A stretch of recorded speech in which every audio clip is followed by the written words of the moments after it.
Permission নিয়ে কোন house নেই।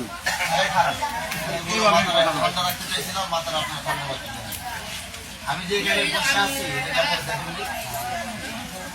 দেখেন না আপনারা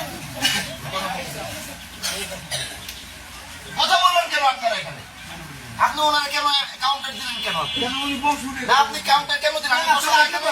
আপনি চুপ করেন।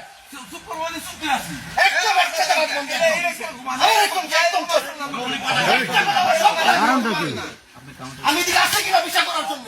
কাউন্টার দিলে আমি দিব, কাউন্টার দিলে আমি দিব। এখানে আমি বসে গেলে আমার আনসার কেন বললাম? চল চল, ওটার কোনো বিচার করবো না। আমি এখানে বসা চিল্লা চিল্লি কেন হবে? আমি এখানে বসা চিল্লা চিল্লি কেন হবে? এখানে ভিডিও বন্ধ করেন নাকি? ভিডিও করেন কেনা বন্ধ করেন ভিডিও।